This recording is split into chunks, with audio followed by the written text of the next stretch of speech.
Hello, everybody, and welcome back to the Duke and Dutch Show. We have a lot to get into today, from James Comey threatening the president's life to the Karmelo Anthony situation where he's going to be allowed to graduate and there's been a bit of an uproar about that situation. We also have Shri Thanedar and how his his impeachment has pretty much gone down in flames. Not even the Democrats. You're getting real good at pronouncing his name. Shri Thanedar, yeah, I know, and then I won't. He won't be in the news again because it's all a big election stunt. Yeah. And also, we're going to talk about Jake Tapper and how he's now profiting off of Biden's mental decline. Yet he was totally fine covering up throughout all of his presidency.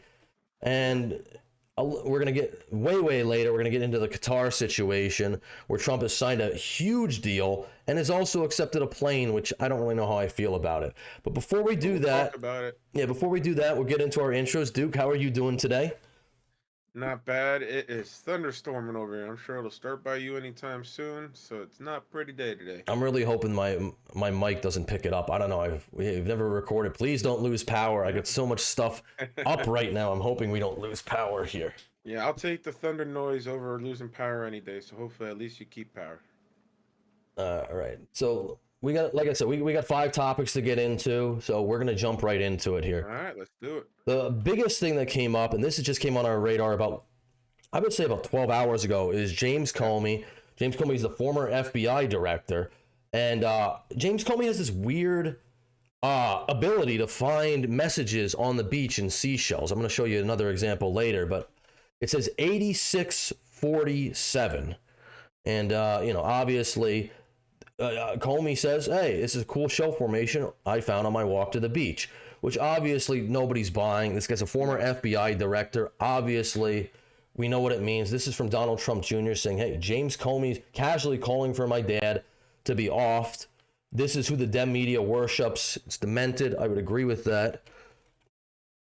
I would think people would be more sensitive to this. I mean, I get you don't have to like everything Trump does, but Trump has, he's faced, significant, it's not like there hasn't been attempts on his life. There definitely have been. He shouldn't have to worry about citizens of the country that he is working for to call for his unalive. Well, it's just, you never know when you're going to put stuff out there, what deranged person who's going to see it, and some MK Ultra thing is going to be activated. I mean, we're 10 months out from the shooting in Butler, PA. We still know nothing about the person. What was it? Thomas Matthew Crooks, I believe his name is. It all has to do with it inciting. If this incites the wrong thing, yeah. Well, I still have a lot of questions about that whole thing. Yeah, you know what I mean. Just like the JFK, just like Epstein, there's always questions left over that sadly never get answered. Well, we don't know anything, and it's like, so far I'm kind of disappointed with Pam Bondi and Kash Patel, because they said there's going to be transparency, and so far there hasn't really been too much transparency. Yeah, I mean, I get if it's anything. I'm seeing more of a brushing under the rug type stuff continuing. It's like, come on, that's not what this should be about. So this is from one of my favorite guys, Peter Doocy here. He was the only shining light in the White House press briefings with Cringe Jean-Pierre, but he's going to give his take on the James Comey threat. This very serious topic is that James Comey wants us to believe, and we have this photo here, that he saw a cool, these are his words, cool shell formation on my beach walk. And the cool shell formation, according to the person who used to be in charge of the FBI, shows shells in the shape of 8647. 86 is common restaurant lingo, of course. I'm sure it's just coincidental. Yeah. Of course, for denying service to somebody. But after about 30 seconds of Googling, you can see that a good chunk of people all around the world also associate 86 with meaning to kill somebody. An old mob saying, basically, take somebody 8 miles outside of town, and then you put them 6 feet in the ground. James Comey. Well, and I think James Comey also, as the former FBI director, he's convicted mobsters. He is very aware of what this is. He's familiar with that language. Yeah, there's no way he's not. Again, a guy who has prosecuted mobsters apparently had no idea that this was a thing. Thank you, Peter Doocy. He deleted the original post with the cool shell formation, and he writes, I posted a picture earlier of some shells I saw today on a beach walk, which I assumed were a political message. I didn't realize some folks associate those numbers with violence. It never occurred to me, but I oppose violence of any kind. Never occurred to the former FBI director that what he's saying could be taken as an incitement of violence against the president, who, as we know, has had 2 credible attempts on his life when he was running back in 2024. But I guess this guy, we're supposed to believe he's so dense that he has no clue how this could be misconstrued, that he's putting out to his millions of followers or hundreds of thousands. I don't know how many followers he has on Instagram. Doesn't make sense to me. I hope he loses some followers from this, but I'm sure he'll be on all the liberal. He'll be on MSNBC. I'm sure he'll gain a bunch. And he'll be on MSNBC and CNN. Oh, I didn't know. It was an honest mistake. It's like this guy. Honestly, Kash Patel, Pam Bondi, this guy should be brought in for questioning. This guy should probably be going to jail for inciting political violence against our sitting president. Mm-hmm. And I took the post down. They're calling for it. Yeah. I mean, this is pretty clear cut to me. Yeah. That's not enough for Donald Trump Jr. He says, just James Comey casually calling for my dad to be murdered. This is who the Dem media worships. Demented. And Kash Patel, as we were coming to air, the new FBI director, one of Comey's successors, is saying that he is in touch with the Secret Service and they are going to be sending Secret Service agents to talk to. We are aware of the recent tweet by former FBI Director James Comey directed at President Trump. We are in communication with the Secret Service and Director Curran. Primary jurisdiction is with Secret Service on these matters, and we, the FBI, will provide all necessary support. And I don't have a whole lot of faith in the Secret Service either. I mean, just to be honest here, but so this is what this ripple effect is going to do. This is going to get spit out, and there's going to be other people. I have an example here, just going down here. Ed Krasenstein and another Joe, I don't know who you are, but thank you for reposting this because Ed Krasenstein has me blocked. So thank you for that. But again, same message, 8647. I'm not going to get into the whole Krasenstein things. People, if you want to, you can look them up for themselves. But him and his brother, they're very vile people. They hate Trump. They sow division. And they're also cowards because I have like 100 followers on X. And this guy has blocked me because he doesn't like what I have to say to him. Total coward. I haven't gotten the block from Brian yet, but I'm hoping if I'm really gonna aggravate them, I'll get the block from him too. But I got one from Ed so far, so that's good. So again, this is the message that was posted, and he's saying, Peter Ducey already went through this. I posted earlier a picture of some shells I saw today on a beach walk, which I assume were a political message. Bullshit. I didn't realize some folks associate those numbers with violence. 100% you knew that. It would never occur to me, but I oppose violence of any kind, so I took the post down. I think you took the post down because now the Secret Service and the FBI are going to be investigating you. That's what I think. And it's such a stupid thing to do. As a former FBI director, I mean, you know what you're doing. Nobody's buying this. Let's say he was legit. What is the political meaning of 86? What? I believe what Peter Deuce. What did you just say? You take him 8 miles out and you bury him 6 feet under. I mean, right? The only meaning that I knew of 86 was terminate. Yeah, it means terminate. I think that's pretty much known. That's what I've always understood for it. So So I don't know. I don't know if I'm going to play all of this, but this is the current director of national intelligence, Tulsi Gabbard, and she's on Fox News talking to Jesse Waters about the meaning and what she thinks should be done about this. Director of National Intelligence, are you buying that the former FBI director didn't know what 86 Trump meant? Absolutely not, Jesse. That is a ridiculous and insane statement to make, certainly within this context, but especially coming from a guy who's the former director of the FBI, a guy who spent most of his career prosecuting mobsters and gangsters, people who know and execute other humans and use this exact lingo of 86. Comey himself admitted in his follow-on message that he knew that this was a political statement. Well, the only reason he knew that, Jesse, was because a little over a month ago, a bunch of anti-Trump, anti-Elon Musk protesters were proliferating the use of this 8647 slogan, which was a veiled call to action to murder the sitting president of the United States. So for Comey to think that we, the American people, are so stupid as to think that he, as a former FBI director, former prosecutor, and someone— I don't know if he thinks that people are stupid. He just is like, I have plausible deniability, which really you don't. You are. I mean, it's a. You can play the idiot it's card. Sadly, the idiot card is a card, but I mean, it's a. that's bullshit. Yeah, There's it's no way. It's a coded message, but it's like, you know, you. Yeah, he's trying to get away with a coded message. My daughter could decipher this code. It's like this is not, you know, some deep meaning, deep lore, Illuminati type thing. This is a pretty clear cult of violence, I would someone think. who clearly pays attention to what's going on would believe his lie that he didn't know what this actually was calling for. The dangerousness of this, Jesse, cannot be underestimated.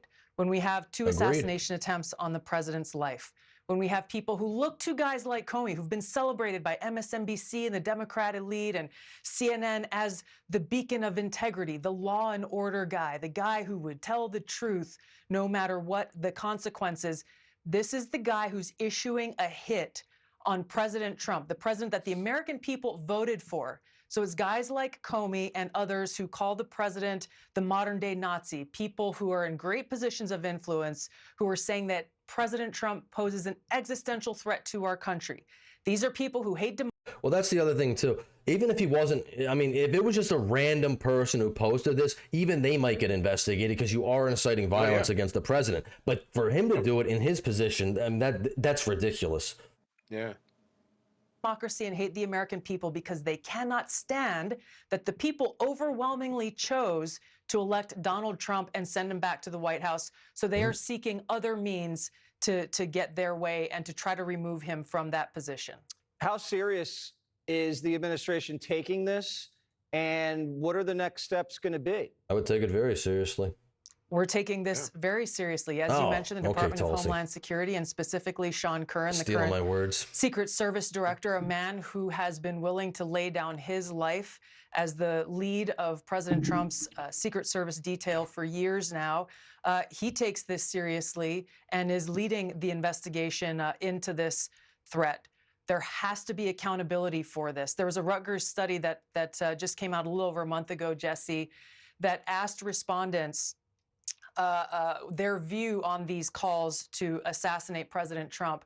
And over 55% of respondents felt that murdering President Trump would be, quote unquote, somewhat justified. This is the effect of people like James Comey. That's crazy. But you know what? I'm not surprised. It's the whole. It's because of this stuff being spewed. No, allowed a platform. I mean, I think it goes a lot deeper than that. It's CNN, MSNBC. If you turn this on at any time, they say like 90% of the coverage of Trump is negative. If everything this guy does is evil, and this is how you get your news, and you're getting biased journalism, and I'm not going to say Fox. I'm not going to say Fox isn't biased either, because Fox is obvious. All news networks are biased to some extent. But when you have 90% of the coverage of a person is just outright negative, and you've been saying for years that this guy is equivalent to Hitler, it's going to radicalize people. Then they think they're doing some type of service to save their country, when really it's like, no, you've just been brainwashed. I've seen this happen to people. Definitely puts the wrong ideals in people's heads. Comey doing this kind of stuff. This study also pointed out that there is a quote unquote assassination culture that is starting. And you know what? I'm just gonna add this. I'm gonna let the clip play. But there is no accountability from the media either. There is no accountability for the media to even be accurate anymore. They don't have to be. They can just spew out crap. Journalism is dead, which we're gonna get into a little later with the whole Jake Tapper the thing. First Amendment. They just use it as a crutch and say, well, we could say whatever we want. First Amendment. It's outright fabrications. Oh, this is going to happen. Trump's going to put these people in camps, and it's like this. It's an opinion piece. Like, no, that's no. Nah, it's like they know what they're doing. They're radicalizing people to take over the views of what they call the extreme left. We, the American people, cannot take this lightly. Whatever your politics, we cannot allow people to get by without being held accountable for this kind of public call to assassinate the President of the United States. Do you believe that Comey is goading you guys to come after him because he wants to be a political martyr? Possibly. He wants to be set up so he can say, oh, look, we were right.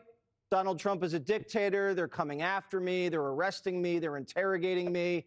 I was just using my free speech. You know, whatever his intent, I will tell you that there is a guy in Georgia who is issuing threats on my life about a month ago, and he's in jail today. He has been indicted. Yeah, freedom of speech doesn't give you the right to call for the assassination of people. That's not I would say freedom of speech, and I'm a big, freedom of speech person. I really do believe people should be able to say whatever they want to say. That's why I could see why, the whole Shiloh Hendricks thing, I could be like, okay, well, I don't agree with what she said, but I mean, and it's in poor taste, but you have the right to say it. But calling for violence against somebody, then that could be viewed, especially a politician, that could be viewed as an act of terrorism. So it should be viewed, because that's what it is. Well, it probably will be viewed like that. I don't know what this guy's motive is. Maybe he wants to be a martyr. Maybe he wants the left to rally around him. And I don't know if Kash Patel or Pam Bondi are going to do anything about this, but we'll see.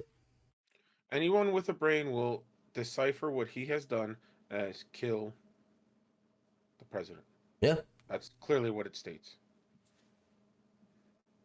Indicted with a crime as he should have been, and he is in jail as we speak. So whatever James Comey intent, he and people like him need to be held to account according to the law, which is something that he claims to have given his life for and stands by the rule of law. Fantastic. The rule of law says people like him who issue direct threats against the President of the United States, essentially issuing a call to assassinate him, must be held accountable under the law. Do you believe Comey should be in jail?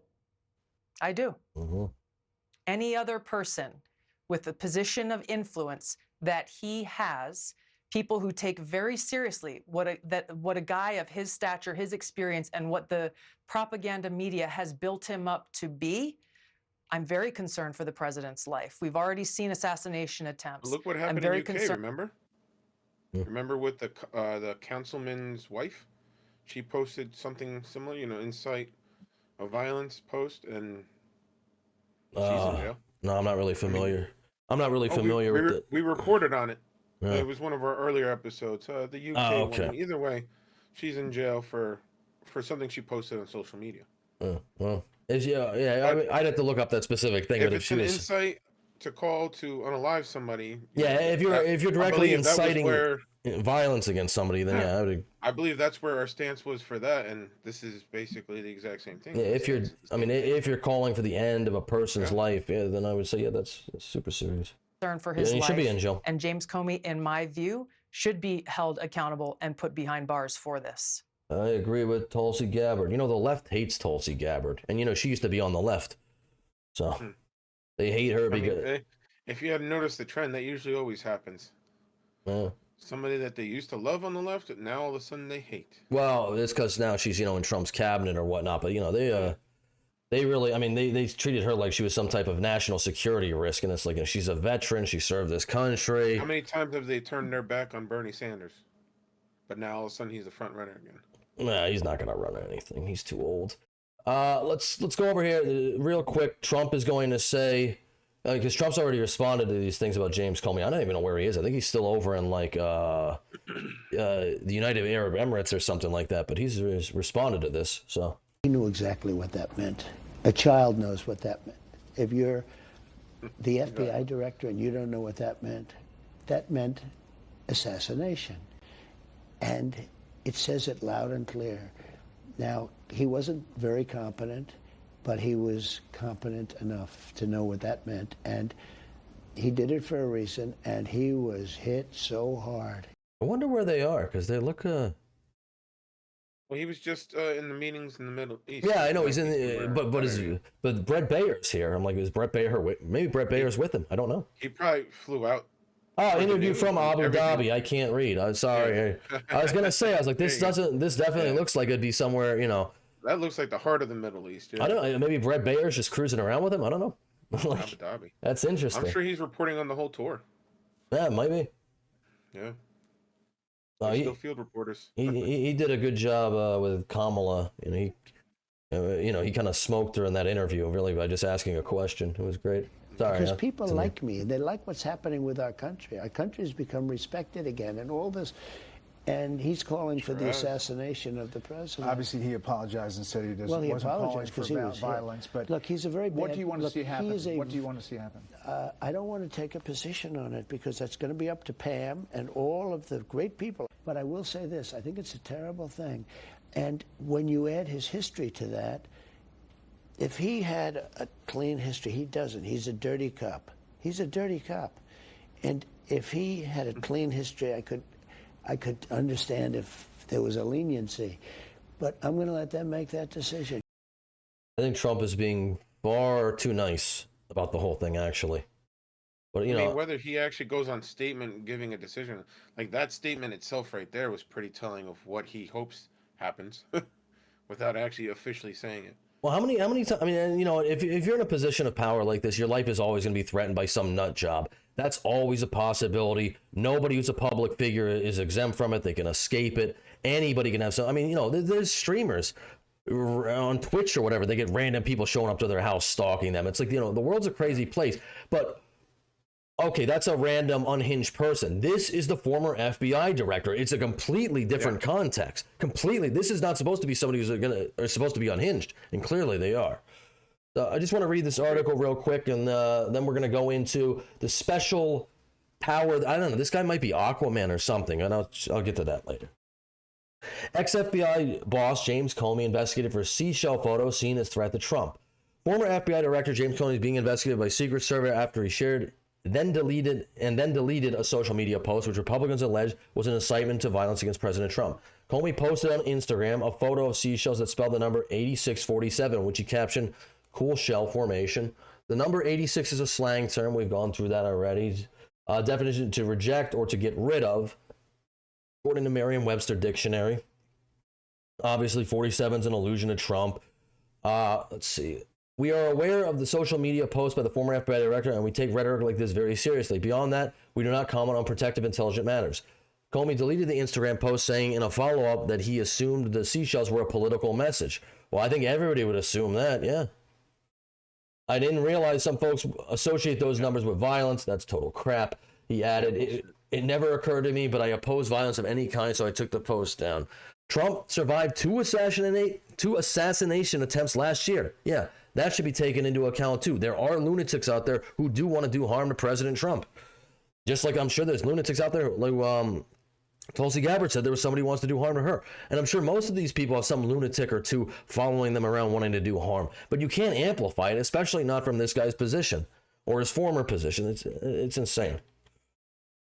All right, where was I? Current FBI Director Kash Patel responded on social media saying that the Bureau was aware of the recent social media post by former FBI Director James Comey directed at President Trump. We are in communication with the Secret Service and Director Curran, which I think I already read that before. Disgraced former FBI Director James Comey just called for the assassination of Trump. So that's what Kirstie Noem said. She said her department and Secret Service would investigate the matter. White House Deputy Chief of Staff Dan Scavino posted on X accusing Comey of a plea to bad actors and terrorists to assassinate the POTUS while traveling internationally, referring to Trump's current tour of the Middle East. The president's eldest son, Don Jr., which we pulled up before, responded that James Comey casually is calling for my dad to be killed. Yeah, I would agree with that too. Yeah. No, I don't. It doesn't really seem. Let's see. And you know he doesn't like Trump either because we're gonna. I'll read this. Comey served as the FBI director between 2013 and 17. He had a tumultuous tenure that included overseeing the high-profile inquiry into the Democratic candidate Hillary Clinton's emails just weeks before the 2016 election that she ended up losing to Trump. He was fired by Trump amid an investigation into Russian interference in the 2016 election. So this guy obviously is not a fan of Trump. He's got a bone to pick with him. He's got, you know. And now Trump stated in that one video that he believes Comey to be a corrupt official. Well, yeah, I don't know all the details of Comey, and I didn't bother looking him up for this segment, but it's clear to me that they have very negative stances on each other. So this is another interesting thing, and this is the last part on this where we're going to move on, but it's quite amazing how James Comey just happens to find his shells aligning with his political views. This is from October 10th, 2024, and again, just saw this at beach. Ariel understands the assignment. Vote Harris. It's like, yeah, I don't know. Like maybe he's Aquaman, or maybe he's Poseidon. I don't know. I've never seen so. I've gone to a couple beaches in my life. I've never seen political messaging or anything like this on the beach. Maybe I'm not looking hard enough. Yeah. Maybe I don't have a special connection with the sea like that, like James Comey does. Talent. He sure does. They not only give him beautiful shells, but they're also giving him political messages. Because if I was Neptune, I'd be very concerned about the election. I mean, that's just me. You want to put your influence out there.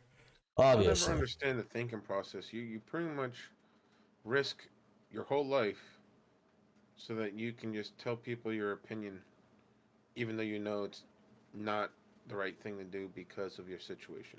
What do you mean, from Neptune? Yeah. I think don't understand why that's just he good would politics. Think that this was an acceptable or okay thing for him to do. What was the result? Like, is the result he wants somebody to do what he's trying to? Maybe it gets him back in the news. He can be a martyr. Democrats will rally behind him, or maybe he is the next congressman. Or maybe he really is hoping that violence will come to Trump if enough people. Like I said, I showed that tweet from on Monday. He's going to announce he's running for Congress. I'm calling it right now. He might, but like I said, that thing got tweeted out. I showed you that thing by Ed Krasenstein, who's another. I mean, this guy's got probably 500,000 followers on X, and everyone knows he's a political hack. But the left love him, the right hate him. He's a very dishonest actor, but he repeated this message. So again, they should be going after him too. It's the same, but that's what he wants. He wants us to be parroted out, and it's going to get to more and more people. Nothing will happen to these guys, I highly doubt. But we're going to leave that segment there, I think. I think we covered it enough, and we'll obviously cover stuff when we'll see what happens on Monday with it, because I'm sure we're going to hear more about it, or in the near future anyway. I would hope so, yeah. So I'm sure coming up next, fallout will come from this. Yeah. Coming up next, we're stepping away from politics a little bit. Oh, and before we do that, I gotta say, please leave a like on the video. Comment if you like that section or not. How was the reporting? Yada yada yada. Share it to your friends. Share it to your enemies. Share it to random people you see on the street. 86 means. Let us know what you know 86 means. All right, so we're moving on to our next story, which is the Karmelo Anthony situation. Now, this is something that kind of popped off before we started really, doing this podcast, reporting on it. So just to give a little background on it, there was an altercation in April. One young man, it was at a track meet at a school. One young man was sitting under a tent he wasn't supposed to, which would be Karmelo Anthony. Apparently, Austin Metcalf here approached him, told him to move. There might have been some touching or some type of exchange, but essentially, this young man pulled out a knife that obviously you shouldn't have on a school grounds or at a track meet, stabbed this young man. And ever since then, this whole story is blown up. There's a whole defense fund for this young man, Karmelo Anthony, which has raised $529,000, to help him relocate and help him get justice or whatever. I don't agree with this GoFund, or it's a Give, Send, Go. Sorry, I said GoFundMe. I don't agree with this. But again, people are allowed to... hey, it's America. People can donate their money to what they want. And this is significantly slowed down. I think a couple of weeks ago it was at like 500,000. So not too many people are giving to this anymore. It doesn't seem like it. Although from the donations, it actually looks like people are still donating. Yeah. But it's slowed down. But the major contention here is, how the families have been treated. I know Austin Metcalf, his family, they've been swatted a few times, which I don't think is by the, Anthony family or anyone associated with them. I think that's just, there's a lot of bad faith people out there who just want to cause his family more grief and more pain than, losing a kid and whatnot. But this story is really kind of about, and the donation page, this was a whole thing too. And this kind of goes in with the Shiloh Hendricks thing we were talking about earlier, how that was a tribal response to this and yada, yada, yada. I don't want to get too much into that because that's not really what the core of this story is about. Really what this is about is that the school district is now going to let Karmelo Anthony graduate, even though before they said they weren't going to. They said, no, he's not going to graduate. Obviously, he killed somebody at a school, yada, yada, yada. And now they've kind of caved to political pressure to saying, this boy should graduate, and there's a lot of uproar about it. And Austin's parents are getting involved now, even his father, who was, I don't know where his father stands. His father seems to really wanted to push away this narrative of, this wasn't a race thing, which maybe it wasn't. We don't know if it was. It doesn't seem like these two boys knew each other. But what I find weird about the father, before we get into this, he forgave this guy for killing his son within 3 hours time. Yeah. And I'm like, if someone, I would not be able to do that. I don't know if I could ever forgive somebody for taking out my kid. That ain't, it's just not me. You know, like, it's not me at all. So, anyway, let's get, but I don't want to go through the whole story, you know, go through the whole rigmarole here and try to, you know, Yeah. like I said, it's a long story. We're just going to focus on this graduation aspect. So, Personally, just to quick interject that father part, I think he's trying to cope with it as easily as possible, which I don't think does justice to his son, but that's just my opinion. I would not, I wouldn't, not me, man. Yeah, just Not because you're me. trying to make yourself okay with the situation doesn't mean you should be that easily forgiving, especially to that extent. Again, just my opinion. I know damn well if that was one of my children, I would not be reacting the way that gentleman. Couldn't be me. Yeah, no way. Not even anything resembling it. No way. Let's back to the story. All right, so but this is basically about the graduation thing. Sorry, I do a little bit of a preamble. If we cover these, we get, you know, sorry, like I said, the story took off a little bit before. Context, kind of need to build it up. No worries. Yeah, sorry, and I'm sure a lot of people know that already. So this is really the part we're getting into. Yeah. Sorry for rambling. I do that. Open letter to the trustees and administration of FISD. How the hell do you open the paper this morning and see that you are honoring this criminal, Karmelo Anthony, with a high school diploma? Now, Karmelo Anthony is, you know, accused. He's not a criminal as of yet. Yeah. But I mean, it does from everything we see about the case, it doesn't look good. They're going to go with self-defense because I think there's a bunch of witnesses. But yeah, we'll see. But again, he hasn't been convicted. You clearly taught him nothing about the value of life and how one should behave in society. One could argue that a prior suspension of Karmelo's behavior fell way short of teaching him anything. And they're speaking to Karmelo was suspended in the past for, I think, fighting, something like that. I mean, obviously not to any extent like this, but he wasn't the good boy that the media is trying to portray him as, or he wasn't like troubleless or anything like that. This move of honoring him is sending a nasty message to our kids and frankly the parents/voters.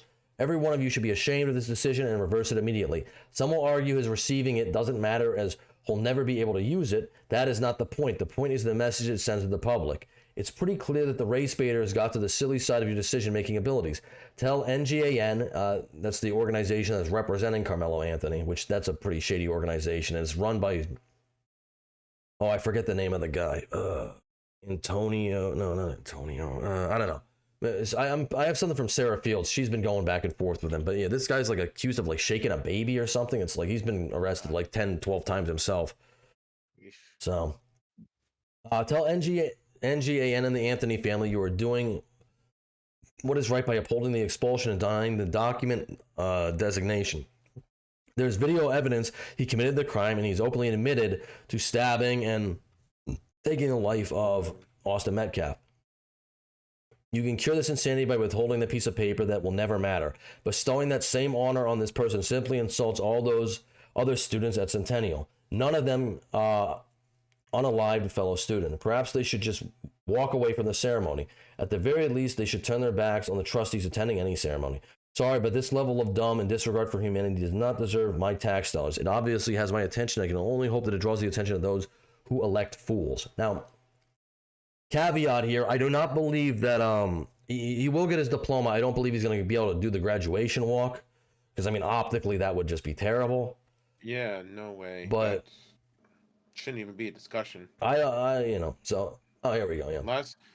Last I checked, when I was in high school or even in college, you weren't allowed to attend the ceremony if you didn't meet certain requirements, let alone did something in your personal life that was a criminal offense. So the fact that we're even, having this conversation, like there's people that don't graduate for less things. Yeah, I almost didn't go do my graduation walk. I got in a fight like 3 weeks before graduation in the cafeteria. So yeah, in so many different schools where kids barely graduate or don't graduate because of some gray area or whatever it may have be. But yet this gentleman is allowed to graduate given his situation. And how are we to believe that this situation isn't worse than what other people don't graduate for. Again, I think that message is correct in a sense where it's about the message it sends, because we're Well, saying, oh, it doesn't matter. We think you could still get your diploma and graduate, even though again, where's the consequences to anything? well, originally they had said that he wasn't going to graduate, and I guarantee you this. I don't understand why they changed it. I guarantee you this organization that's like representing him, and I think honestly, hey, Karmelo Anthony, I doubt you're going to listen to this, or your family, I'd get rid of this organization, because this organization is optically terrible for you. It's not going to help you at all. I'm just saying. Just like These guys anybody who's they're ever been to grifters. jail or anything like that, you can still get your GED.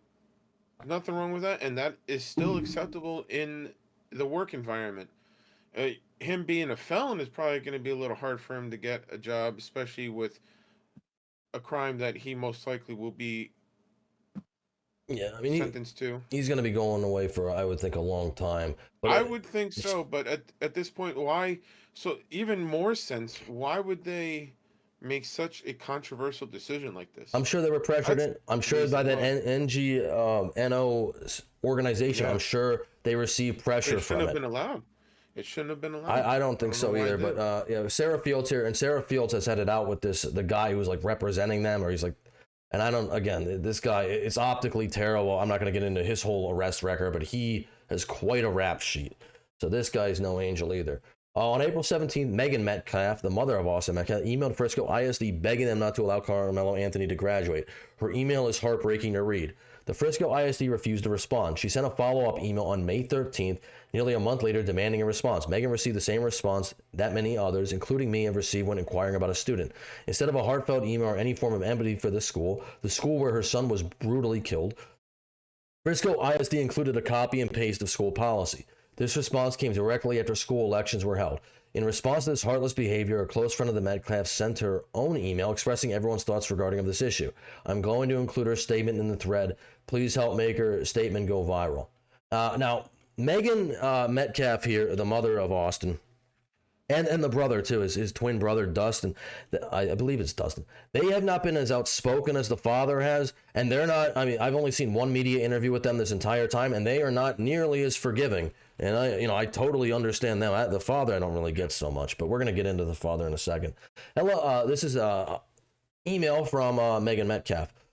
Hello, board members. My name is Megan Metcalf. My son, Austin Metcalf, was tragically taken away from me on April 2nd, 2025 from another Frisco student. I've been informed the civil rights team that this person has behind him are reaching out to you requesting he be able to graduate. I do not know how much about your stance on protests, etc., but I would urge you to make sure that you do not change your mind on this ruling. That the boy is expelled and it stays that way. My son, Austin, will never be able to graduate. This person will have the opportunity to get his GED at a later time because he is still living. I would strongly request that you do not allow them to sway your ruling and keep him from being able to graduate from the Frisco ISD schools we hold so dear. It's a privilege to graduate. And now this is, of course it is, obviously.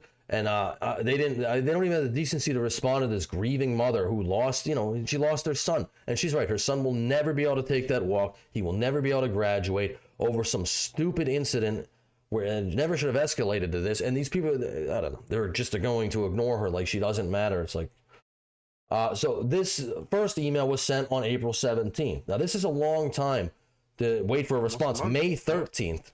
Why is there no response to me? Someone needs to respond to me. This is unacceptable. And this apparently is the copy and paste response. Ms. Metcalf, I apologize for the lack of response. Due to my student privacy laws, we cannot comment on any individual student. We can provide the following information. When Frisco ISD is notified that a student has been arrested or charged with a serious Title 5 felony, the district reviews the situation and decides whether disciplinary action is appropriate. If a disciplinary recommendation is made, the student and their parents are notified. I mean, that's a crazy statement.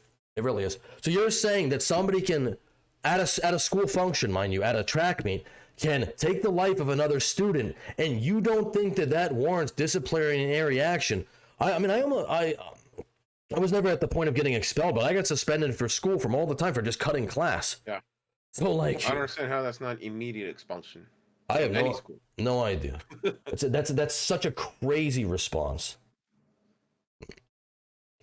If the recommendation is expulsion, the student is not allowed on any Frisco ISD. How I'm not even going to read the rest of this. I don't know how the recommendation wouldn't be expulsion, because you took the life of another student. Like, all we have to say is she received a cookie cut email from whoever it was, Mike. They shouldn't even sent anything. This would Walter. Like, that's more insulting than no response. This would infuriate me. Oh yeah, exactly. This email is more insulting than the no response. Let's see. And Texas teen Karmelo set to graduate from high school while facing Austin Metcalf murder charge, but won't receive this honor. And they're going to basically say, oh, he's not going to get the walk. It's like, what punishment is that? He's not. He shouldn't be. Yeah. Jeez, if I could skip this. Neither will the person that he unalived. Like, come on, this is ridiculous. Suspected teen Karmelo Anthony graduated from his Texas high school despite missing the last month and a half of classes as he faced. Oh, well, he's missed a month and a half of classes. How does he have the credentials to graduate? How? Yeah, how is he supposed to be able to graduate? I wouldn't, well, one, that's too much school to miss. Pushing it through. Yeah. Yeah, they're just pushing it through. That's bull. Anthony's parents and activist group vocal and supporting in the accused murder played prominent roles. Of course they did, yeah. We already knew that. Negotiating for the teen to receive his diploma from Frisco Centennial High School while under house arrest. That's an amazing thing right there. Well, I mean, hey, you get out of. Oh, don't worry. You get house arrest. We'll accommodate you. We'll accommodate you. You can still graduate even though you haven't been to school, and that's disgusting. Next Generation Action Network, the controversial group backing Anthony's legal troubles, announced the teen's high school achievement after his parents met with officials in Frisco Independent School District. And again, you're not making the optics of this are just terrible. It's like, this is such a stupid move. Optically, it's awful. We are, quote, we are proud to share that Karmelo Anthony will graduate and receive his high school diploma and that his academic achievements will not be disrupted. The group's president, Dominique Alexander, this is the guy. I should pull up his criminal record. I mean, it's insane how you can become some activist preacher type person. And it's like, well, like 10 years ago, he's convicted of shaking a baby so much he caused permanent brain damage. It's like, these people are absolutely disgusting. It's like, and the optics are terrible. And like I said, this directly led to this whole tribalism thing with Shiloh Hendricks. This is the root cause of it. This started it. NGNA has worked diligently alongside the Anthony's family legal team to bring about this fair and student-focused resolution. This is a moment of dignity for Karmelo and a reminder of the power of advocacy done right. No, it's not. The school district said it would honor Anthony's credits and previous achievements in the classroom, but he will not be recognized to walk across the stage at the May 22nd graduation due to his charge. No students who commit a serious criminal offense, Title 5 felony, is permitted to participate in the graduation ceremony, which we already read. So, and obviously... apparently they're still allowed to graduate. Apparently so. That's crazy. Absolutely crazy. Austin will never get to graduate. His family is never going to be exactly the same. Obviously, I don't know, or his twin. Why did I say Dustin? I knew it wasn't Hunter. Hunter's his twin. But yeah, I mean, there's no justice for this situation. No. And I guess Where's Batman when you need him? It's my last thing here.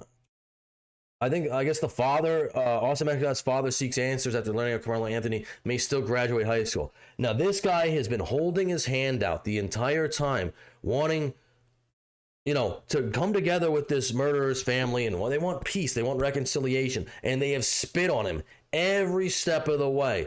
He went to this, it was like a couple months ago, or maybe not a couple months, a month ago. He went to an open public forum where they're holding a press conference for Karmelo Anthony. They escorted him out. They said, you have no right to be here. And weirdly enough, he didn't start stabbing anybody. But this guy, and I think he's been swatted like 4 times now.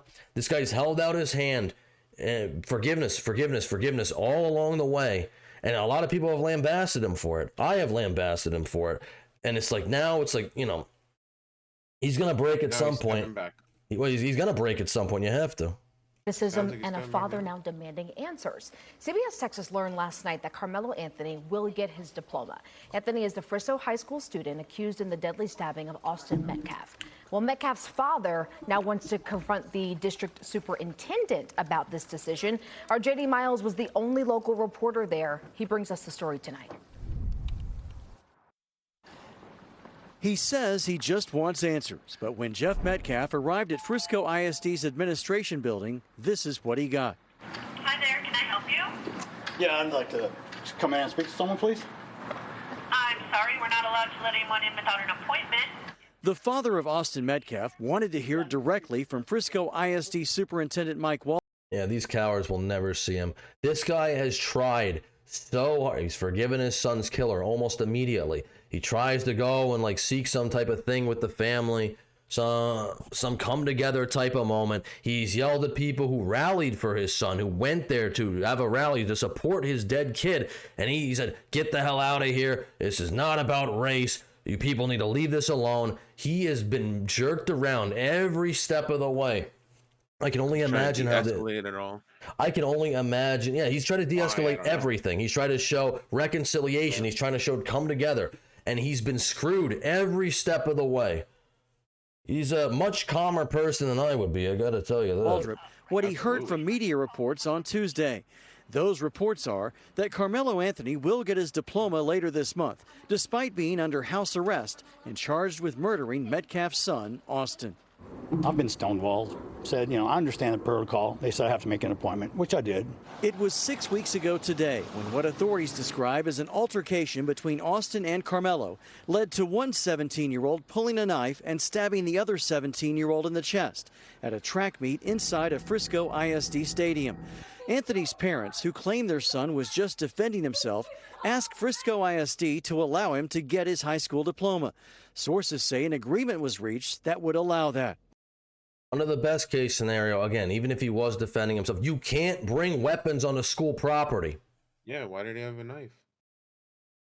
So I'm just curious on how they arrived at it when I read their own policy manual about what it states for mandatory expulsion and also graduation. Because they got railroaded by this baby shaker right here. That's why. In a statement to CBS News Texas, a representative for the Anthony family tells us, "We cannot and will not speak about the agreement made with Frisco ISD that remains confidential and legally protected. However, it is truly a shame that anyone would go so far as to threaten a graduation ceremony or try to ruin a day that should be filled with joy, pride, and accomplishment for so many students and their families." Shit statement. Well, that's the guy who is I'm sorry, I'm usually pretty calm with everything, but that statement right there, you are a piece of shit. To say that statement. Yeah, this is with Metcalf's family. Well, this is the guy that kicked them out of that press conference too. They weren't allowed to be there. This is the baby shaker. Oh, I was trying to stay nice and calm for this whole thing, but this has some bullshit. I'm gonna tell you something here. Just think about this. If this was really what they were saying it is, where's Al Sharpton? Al Sharpton would be out of the woodwork fighting this if he thought there was any relevance to it at all, or there was any come together type thing, or he was really exactly. Al Sharpton is nowhere to be found on this. That's why they got Team Al Sharpton over here, who's been, convicted of shaking a baby so hard that I guess they have permanent brain damage. And that's not his own. I mean, he's got like at least 10 different arrests. You can see him through the years in his mugshots. But apparently, somehow he's qualified to run this Next Generation Action Network organization. It's crazy. Frisco ISD superintendent posted a message on social media last night, making it clear that Anthony will not be allowed to attend a graduation ceremony. No student who commits a serious criminal offense is permitted to participate in the graduation ceremony. But sources say Anthony's GPA was high enough to withstand missing the last month of school and still meet the requirements for a diploma. The school district tells CBS News Texas, if the student is expelled, they may continue their education through the Juvenile Justice Alternative Education Program. In cases where a student has completed all graduation requirements and is facing expulsion, Frisco ISD typically gives the option of early graduation instead of placement at JJAEP. Okay, hold on. Is he actually getting a high school diploma, or is he doing this? Because this is different. That's like getting a GED. No, I think they said that he's got enough credits to graduate, so they're going to give him his diploma. That's the thing. Technically, it'll be a high school diploma. Yeah. Through a separate program, I guess, through this program. No, I think they're just giving him his diploma because they say he already had enough credits to do it, so. The controversy has resulted in a new online petition to award Metcalf an honorary diploma next year when he would have graduated along with his twin brother. The fact of the matter is it's not going to bring my son back. I mean, it's a nice gesture, but in the long run, it's empty. My son doesn't get a diploma. Means absolutely nothing. So there's part of me that says maybe Mr. Anthony shouldn't get one either. In Frisco, Yeah, exactly. Yeah, I think so. I think that's fair. I mean, that's as Let fair. him go get it another way. As Get fair him as make fair him is going to do get in big this. DD. As fair as possibly going to get in this situation. I'm not going to go Why through. should he have the privilege of getting a high school diploma? I don't think he should, I but don't you get know it. what? They're caving to these activist organizations, this Dominique Alexander, and I'm not going to go into him. He's got this whole thing with Sarah Fields going on, which, It's just a shame. It's a shame for the family. It's a shame for that young Austin. I wonder what's going to happen with. I bet this trial is going to be very interesting, but I think at the end of the day, I don't think much is going to happen to this guy. I really don't. It's Karmelo Anthony. They'll give him a slap on the wrist or something like that. They'll say he was only 17 at the time. God, I hope this doesn't lead to copycat issues like this. I hope not. But hey, when you get rewarded for killing people, it might. Unaliving people, yeah. All right, so we're gonna move on from this story. The best to the Metcalf family. His brother, his mother, his father. I hope there's some. The more stuff that comes out about this story, it's just kind of it's infuriating. But I'm not gonna try to focus on that. We got to move on. And again, please like the video, subscribe to the channel, and share it out to your friends, your enemies, your neighbors, your cat. We actually really do test well with cats. So you want to put it on for your cat. Yes, They like do our that. stuff. They do like our stuff. It's like catnip. Oh no, we don't condone drugs on this program. All right. So the next thing we got here, and this is we covered this. I think it was on Monday or something about Joe Biden's mental decline. Yeah. But really, I want to focus more today on Jake Tapper, who is now profiting from the mental decline of Joe Biden that he decided he was going to cover up. Now, this is interesting in itself because this is as of yesterday. So yesterday marked the 1-year anniversary of when Biden said he would debate Trump twice. And this seems pretty innocuous, but just watch how many. This is a 14-second video. Watch how many cuts are there. Let's see if we can count the cuts. Count with us. Donald Trump lost 2 debates to me in 2020. And since then, he hadn't shown up for debate. Now he's acting like he wants to debate me again. Well, make my day, pal. I'll even do it twice. So let's pick the dates, Donald. I hear you're free on Wednesdays. Donald Trump lost 2 debates to me in... How many did you count? 6? 6. I must have blinked and missed one. I got 5, but whatever. It's He a took 6 takes. It's a 14-second clip, and it is cut up into 6 takes. How can you not do a 14-second clip? That's crazy. Yeah, that's bad.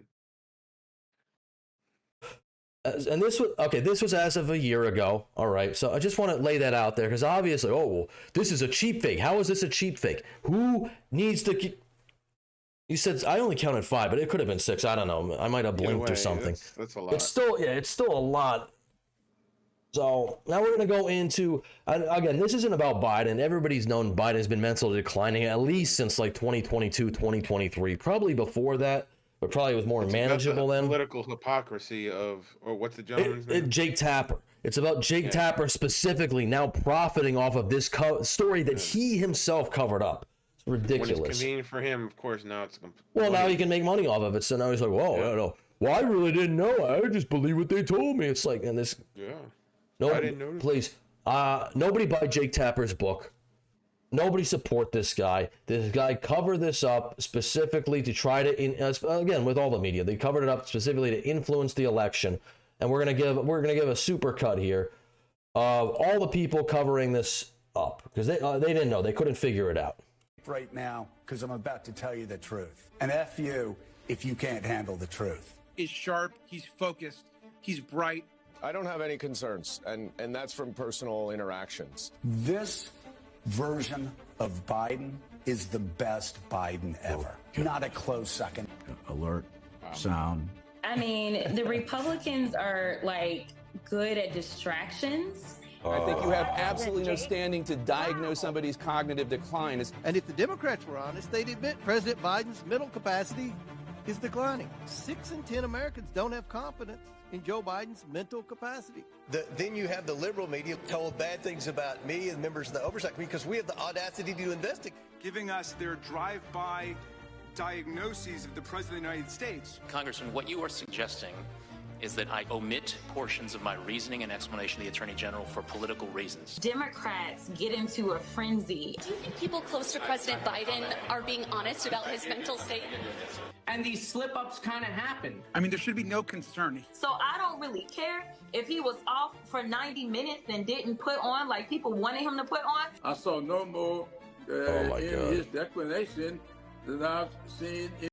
If you ever need a drive-by situation of how dishonest our politicians and our media are, this is such a perfect encapsulation of that. Because everybody is just lying. No, you don't believe your eyes. Don't believe your ears. It's a cheap fake. It's not what it looks like. They're just trying to.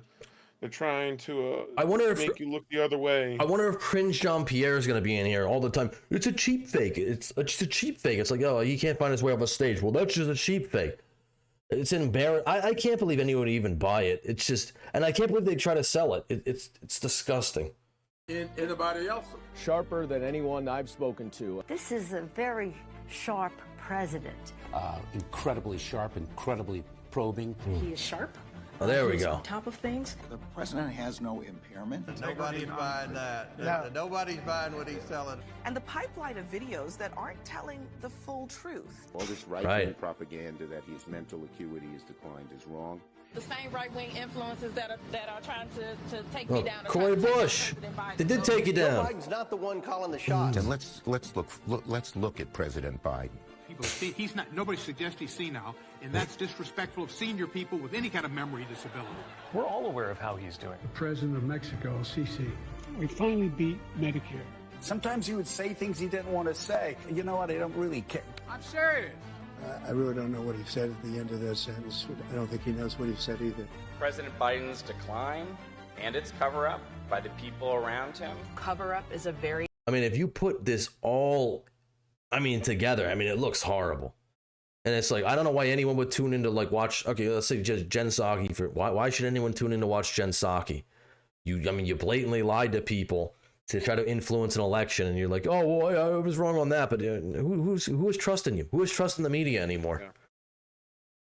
I know independent journalists, they get things wrong too, but normally they fess up to it and they admit it, and they're like, hey, I got this wrong, or I'm gonna. These people will never do that, and there's still people to this day who are saying Biden is sharp as ever. He went on The View last week? Oh, he's sharp as ever. It's like, give me a fucking. loaded term. I don't think that Can't form a sentence. Huge cover-up underway here. If anybody out there gives a damn about the truth, read that interview. Original Sin. It's about President Biden's disastrous decision to run for re-election and the cover-up of his decline. We missed a lot of this story. And I think you have absolutely no standing to diagnose somebody's cognitive decline, the cover-up of his decline.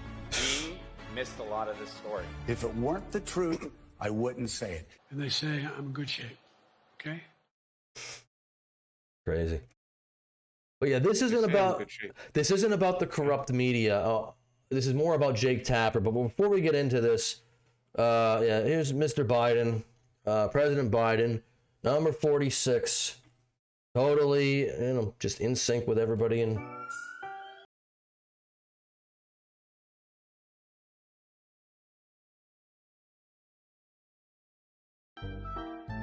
Just normal, just struggling to get off a stage.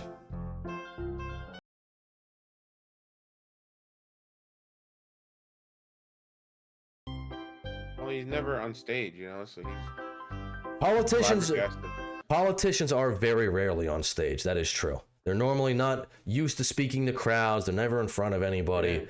This might be Biden's I'd be nervous too if I was him. This might be his third or fourth time on a stage ever. So maybe he's just confused. It's like, they got stairs to the left and stairs to the right. Which one do I take? So, I don't go on stages often, but I'd struggle with that too. I'd be like, oh my God, how do I get off of here? Yeah, but we're also not president of the United States.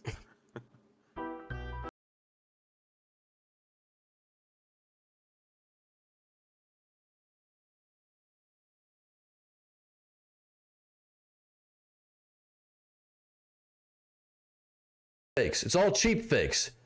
This is all right-wing talking points. This is conservative pundits trying to say the president is not mentally astute when clearly he is.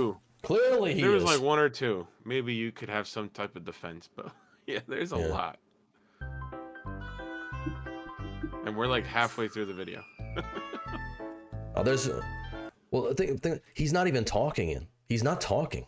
This is just him walking. Yeah, this is not even on him. This is just him walking around. Like... Oh, I'm here.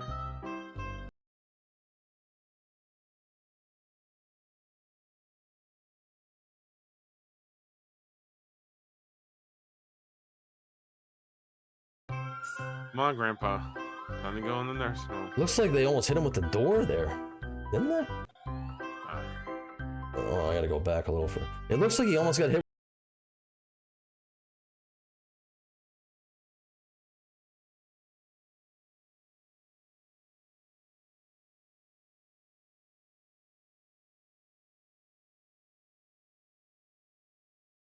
Which way am I going?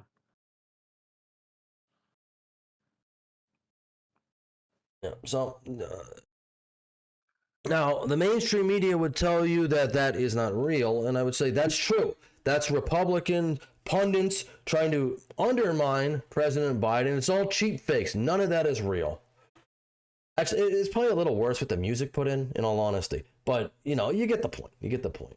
Trying to give some comedic relief to such a serious topic. Oh, I think I'll play this one. Why not? This is Joy Reid and Jen Psaki here. The normalcy versus extremism in the 2024 election, and they're on the readout. Those were good times before your show got canceled, Joy Reid. That was sad for you. Biden has this misunderestimated thing, right? Where people assume, oh, you know, he's too old, he doesn't know what he's doing. And then he just keeps delivering. You know, today he tripped over I guess there was like a sandbag on, and Twitter and the right are going. We didn't even see that clip when he tripped over the sandbag, but that was a good one. Crazy. It's currently dominating Fox News primetime. It's the most important thing in the world. First of all, or when he tripped up the stairs when he was boarding the Air Force One. Yeah, there was a lot left out. That was literally just him walking. And we didn't even add the stairs in. Yeah, that was just. And we didn't add in any falls. Like, I mean, there's probably hours worth of stuff on Biden, and like it's sad. This is why other countries didn't respect us, man. Going back to the other topics. Donald Trump is 76. He's not exactly young. And, you know, it's the advance team or whoever's fault that they put a sandbag in front of him. I tripped in my own house. I mean, it's not easy. Same. So what do you think it is about Joe Biden? Is he so enraging to the right because he is so normal? What do you think it is about him that drives them nuts? Well, if you look back, Joy, to 2020, they were trying to figure out how to. Can you figure out why would her show get canceled? I don't know. I mean, these are such good talking points. Delusional. Take him out. That's why I don't like him. He's too damn normal to me. He's too normal. He's too effective. He's too good. He's too just bland, man. And F you if you can't handle it. They can't make him extreme. They can't really make him offensive. I mean, one, he's a white man who's older. So, you know, he is comfortable to many in their base. The many in their base. But I think they're trying to throw a lot of spaghetti up at the wall to try to take him down. And so far, they haven't quite figured it out. Just one example of the media. I can't believe Joy Reid's show got canceled. That brought me so much entertainment and enjoyment. I could just go on and laugh at her. And now I can't. Who am I going to... I could laugh at Jen Psaki, I guess. She still has her show. But I do miss Joy Reid. MSNBC, please bring back Joy Reid's show. I miss it. A lot of commentators miss it, I guarantee you.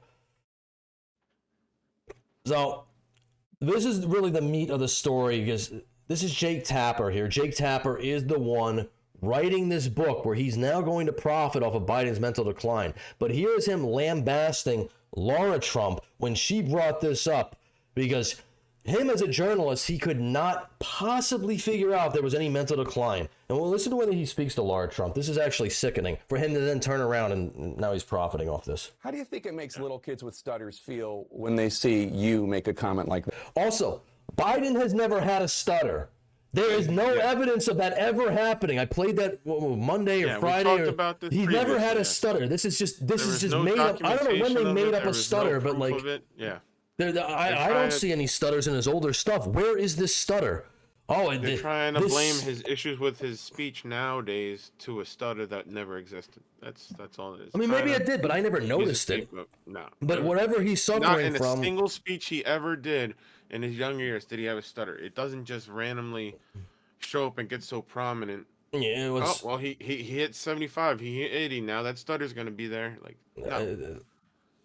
Again, it's due to his old age and his cognitive. They just sell you so much bull crap. It's very clearly he knows what he's saying. He knows exactly what's going. That's He why might- I can't No, stand not Jake him. I'm Tapper. talking about Biden. Oh, That's why Biden, he's- yeah. That's why he was stuttering and having that issue because he doesn't know what the hell he's saying. But these people, I mean, Jake Tapper knew exactly. I mean, they all knew exactly what they were doing. They knew what they were covering up. They all knew what they were covering up. Cognitive decline. Okay. That's what I'm referring to. It makes me uncomfortable. You have no. I can't. That's so amazing. It's so amazing to me that and try and figure out an answer. a cognitive decline. President Biden embraces his stutter, talking about it, while Trump mocks it, exaggerates it, belittles it. He's sharp physically. I mean, mentally. Yeah. I think the question is physically, right? Right. More so? Right. Right. And the guy who's his chief opponent is only 3 or 4 years younger than him. Exactly. I mean, you have questioned President Biden's age, mental fitness, ability to lead. Of those supporting Biden, you said, quote, shame on all of you pretending everything is okay. You're leading us and him into a disaster. Do you worry that you damaged him at all? I don't doubt that you got hugs and handshakes behind closed doors today, and maybe even publicly, some of them because they like you personally. But I've heard a lot of really nasty stuff about you from your Democratic colleagues. Sure.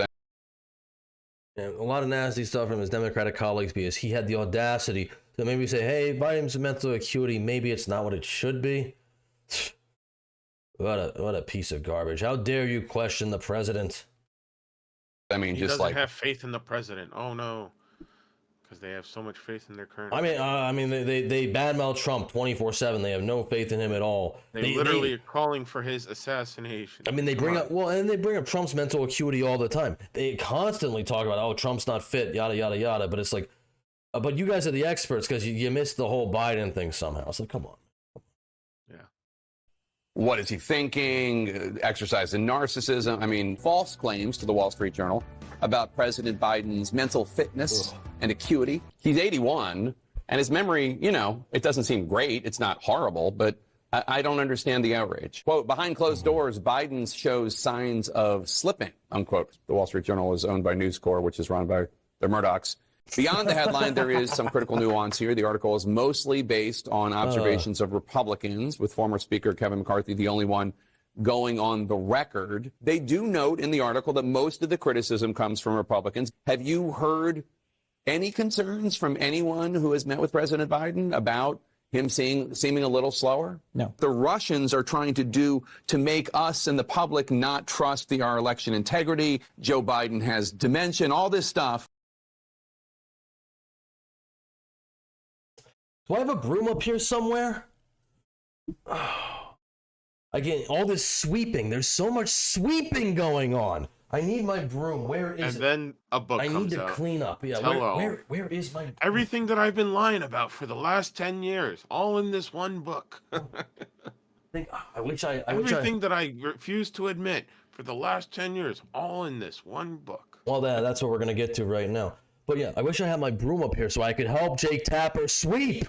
Like, jeez. This guy, nobody buy this book. Nobody support this hack. This so-called journalist who it's one thing, okay, maybe you don't believe it. Maybe. Under the most charitable circumstances, you don't have to believe that. But you didn't even question it, man. Or you didn't publicly question it. And you know what? Nobody buy your book, Jake Tapper, and F you if you can't handle it. One of the shocking things that we learned at a June fundraiser in Los Angeles, George Clooney was stunned when President Biden appeared to not recognize him. The president was saying, hi, hi, hi. He walked over to George Clooney. The aide says, you know George. And Biden said, yeah, hi, how you doing? And George Clooney attempted small talk. But according to people in that little clutch, it was very apparent that Biden did not recognize George Clooney, one of the most recognizable faces in the world, and somebody he'd known for decades, and somebody that was throwing this fundraiser for him. A couple weeks later came the debate, and then George Clooney wrote an op-ed for the New York Times calling on Biden to drop out. And they still blame Clooney for this, too.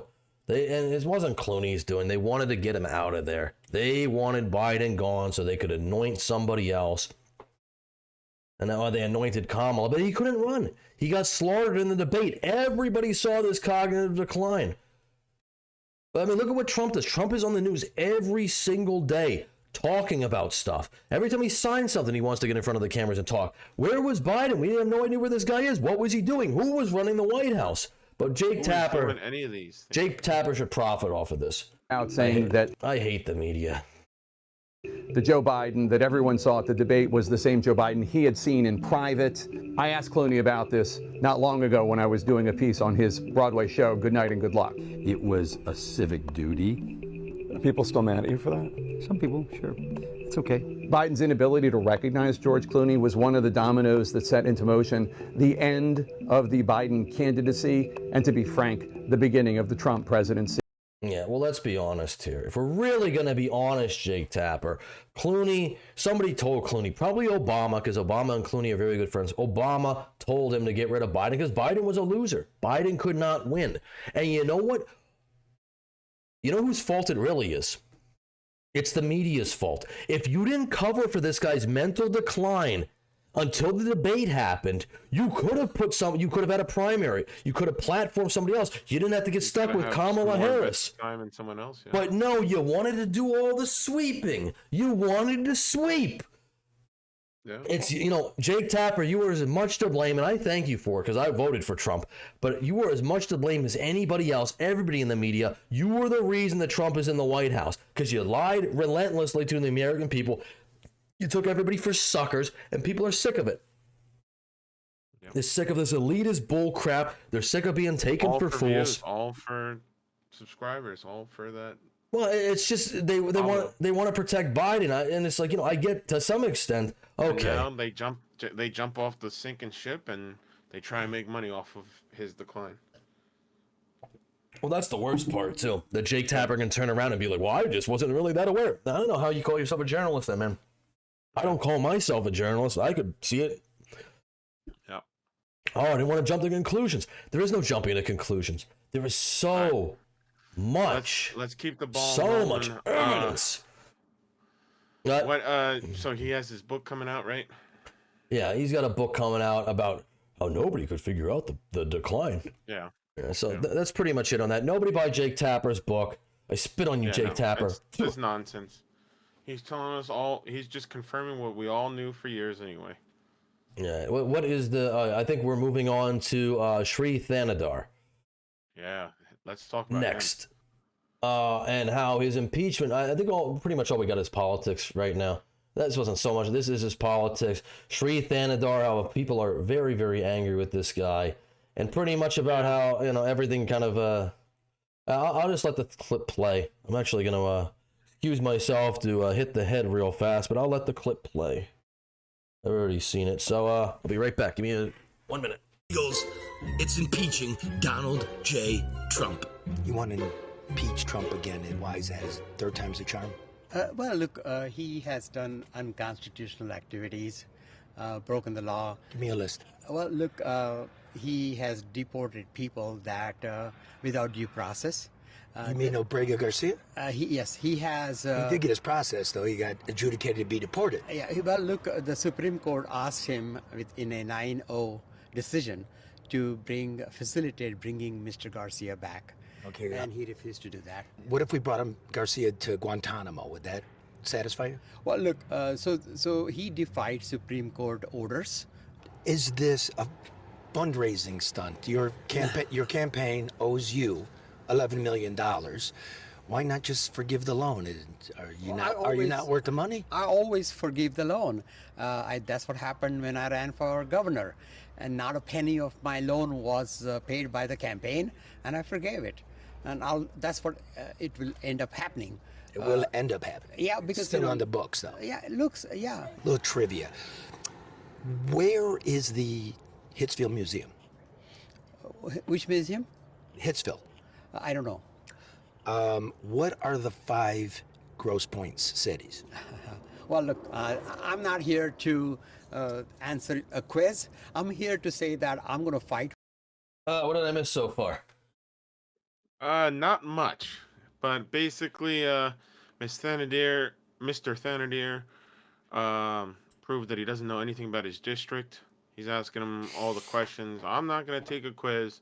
I'm not here to take a quiz to let you know how intelligent I am. Yeah, this dude in my district. Like I said, this whole thing knows nothing.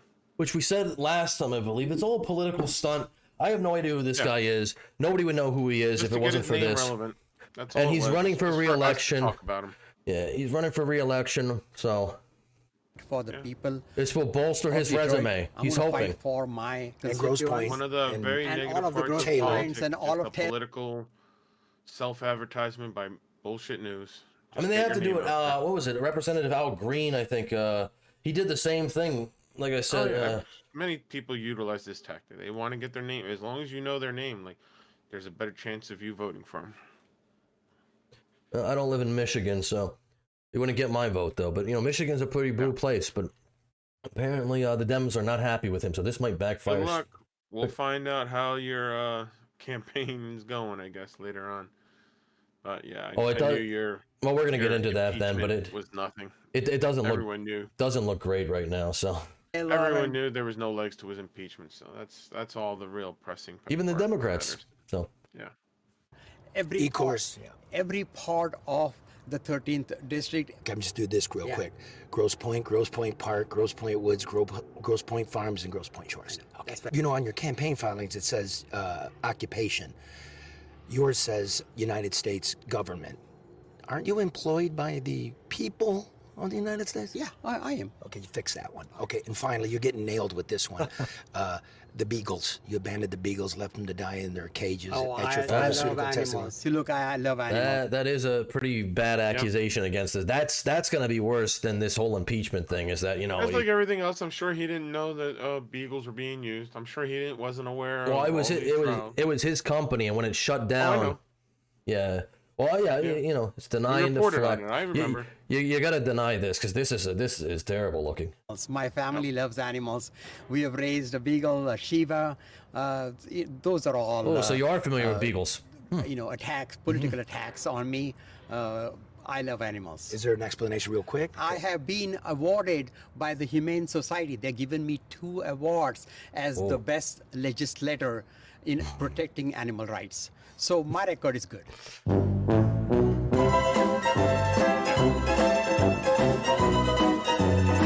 126 beagles that have never seen the light of day. Yep. I love animals. It was something to do with some company. He was, I forget. Yeah, something to do with the company he was running. Yeah, well, that's not the point. Bullshit. Not the point of this story. The point is this guy. You know, he's like any politician. Yeah, he lives in bullshit. He's a no-news politician trying to make a name for himself in town. Well, that's all. You can see exactly how successful. I'm not going to play the whole thing, but you can see exactly how effective he was. There is literally nobody here, like no Democrats, no Republicans. I think this one poor guy, he has to be here because he's presiding over the hearing. But this is, you know, his impeachment. This is how many people showed up to it. I'd be embarrassed. Why even go on? Nobody's here. Sworn into office, I took an oath to protect the Constitution of this great nation. I'm an immigrant who came to this country with just $20 in my pocket. The United States what a great story has given that me is. so much. I love America, and I will do anything to protect our Constitution and our democratic values. President Donald J. Trump has been committing crimes since day one. Oh, no. Bribery, corruption, taking power from Congress, creating an unlawful office in DOJ, violating First Amendment rights, ignoring due process, and finally refusing to abide by a unanimous Supreme Court ruling. And this is the crux of everything. It's the Kilmore Abrajo Garcia thing that the Supreme Court says he's got to go back. Well, listen, talk to the president of El Salvador because he doesn't want to bring him back. Could Trump get him back? Trump could. But nobody cares to get this gang member back. I don't know why the Democrats are dying on this, but it's like, you know, they're just slaughtering themselves on this hill. I don't get it. Do something for your constituents, which you don't even know. He doesn't even know the towns in his own district. But yet, we got to go to bat for this Maryland man who's an MS-13 gang member who's been, deported to El Salvador. Let's all waste so much time with this. Why don't you axe your own political career over this? Oh, wait, you did.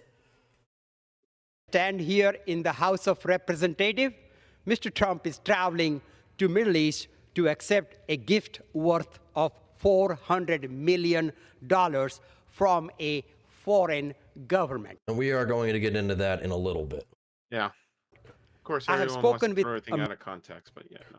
No, We'll talk about it shortly. I don't think Let that's it actually play out. is out of context. Like I said, that's no, it's definitely. that's going to be on our next segment. We We'll are talk going to about talk it. about that. Americans gotta keep all going. over the country, they ask me, what will you do as President Trump continues his unconstitutional activities? Well, Madam Speaker, I rise today to hold this president accountable. The fact of the matter is, the president has committed crime after crime.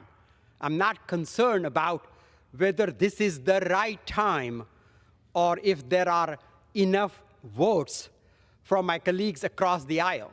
You should be concerned about that because the Democratic Party is imploding right now. And they don't like what you're doing because they know there is no shot at impeachment right now. But for some reason, probably because you want to get your name out there because you're up for re-election, you don't care about that. But you're shooting yourself in the foot, man. That's all you're doing is you're shooting yourself in the foot. And I love to see it. I really do. I rise today to do my duty and uphold my oath to protect the Constitution. The effort is not about partisanship. It's about principles. If we don't draw the line now, we risk losing the rule of law entirely. And if we don't act today, we are complicit in letting democracy erode on our watch. Oh, no. That's why I introduced Resolution 353 to impeach Donald J. Trump. All right. We're not going to play the rest of it. We don't need to. Yeah, I think we've had enough. We understand. This is we have another thing right here before we get into the article. This is him. He's supported by about 10 people, so you can see this is sweeping support from the Democrats. But they talk about my hair. They talk about my hair. Oh wait, this is about him. He's being upset that they're mocking him for his appearance, which I think that's a low blow. But it's not like people don't constantly go after Trump for his appearance. Talk about my appearance. They talk about where I was born. They talk about everything, my looks. They talk about my age. They talk about why I should be deported. They talk about you're stupid. They talk about you don't understand your own constituents. You don't know the districts. You don't know the towns. You know nothing. How you got elected is a wonder. Michigan, do better. Back to the country where I was born. They talk about my past business dealings and they distort. What with the beagles? Where you left 126 beagles in cages when your company shut down? Is that what they talk about? Because I think people should talk about that. My business record. They do everything. So listen. Companies. With the whole DNC or the Democratic Party imploding, we covered it last time, the whole DNC, they're ousting David Hogg because he thinks that there's certain Democrats who aren't woke enough. There's so much infighting right now within the Democratic Party. Nobody knows what's going on. And this has not helped this guy. I mean, it helped him get his name out there, but it is not in the way he wanted. A Democrat is trying to impeach Trump. His party is furious with him. Democrats are accusing Representative Shri Thanedar of selfishness. Michigan Representative Shri Thanedar pushed earlier this week for a vote on his articles of impeachment, causing an unwelcome stir among Democratic leadership, who were very much not on board with the rogue effort to oust President Trump. Thanedar took to the House floor Tuesday to recognize his 7 articles as privileged, giving Republican leadership 2 days to commence a vote on the symbolic gesture. It's never the wrong time to stand up for our Constitution, said Thanedar on X, calling on his colleagues to take action. But liberal lawmakers disagree. Excuse me, I'm slipping over my words here. But liberal lawmakers disagree with forcing the impeachment process. People are pissed, a senior House Democrat told Axios, on the condition of anonymity in order to share their uncensored private reactions. He's really just doing it for himself. A second House Democrat referred to Thanedar as a dumb-ish. This is the dumbest effing thing, a third unidentified House Democrat said, calling Thanedar's limelight-grabbing actions utterly selfish behavior. Thanedar's articles accuse Trump of obstruction of justice, bribery, corruption, tyrannical overreach, but despite Trump's recent actions, Democrats have no power to actually advance the articles forward. They're also cynical about coming down hard on the president when the Republican-dominated system that is allowing Trump to advance his agenda is still actively doing his bidding. Of course, they don't have the votes. They can't even try to run this. So it's a waste of everybody's time. Other Democrats were concerned that Thanedar's uncoordinated impeachment effort would take pressure off of Republican-driven tax cuts. We need to focus on reconciliation, Representative Brad Schneider, the chair of the new Democrat coalition, told Axios. 100% of our energy is on dealing with this. The whole impeachment crusade has been a wash since Thanedar announced it last week, seemingly without speaking to the teams of his alleged co-sponsors. The announcement also coincided with a bit of bad news for the Michigan lawmaker. He will face intra-party competition from State Representative Donovan McKinney in the midterms for his House seat. So now it's not only Republicans he's got to worry about, now he's got to worry about his own party coming after him because, you're not towing the line. Yep. In an apparent vote of no confidence on Thanedar, McKinney has already received support from the progressive PAC Justice Democrats as well as Michigan Representative Rashida Tlaib, who endorsed McKinney Monday. Ooh, the squad is coming in. Long story short, he's getting replaced with McKinney. He probably will because now he doesn't have support from fellow Democrats because they told him, listen, don't do this. Don't do it. Yeah, and he's like, I'm going to do it. And then, the fact that he added other people's names to it that didn't want to be added to it, it's like, well, hold on. I never said to add my name to your bill of impeachment. No, thank you. Still, Thanedar is refusing to back down from the articles, insisting that he won't withdraw them unless someone can convince me that many of my articles are incorrect. The rest of the members have to look into their own conscience and make a decision. Is this impeachable conduct or not? Well, from your own colleagues, apparently it is not. It's not. They don't think it is anyway. They don't want to focus on this. There's too much infighting in the Democratic Party. That's the problem. We have so many other pressing issues, and then we have to take away resources and time to deal with this type of stuff. I'm 100% on board with the recent report of Donald Trump saying, like, I wish people would stop wasting the government's time on nonsensical, illogical topics like this, and let us continue working on trying to make actual achievable goals. Yep. Like, can we work on benefiting our economy? Can we work on putting a more stabilized level to immigration? Can we work on positive results? Why are we talking about this shit that means nothing, that has no legs?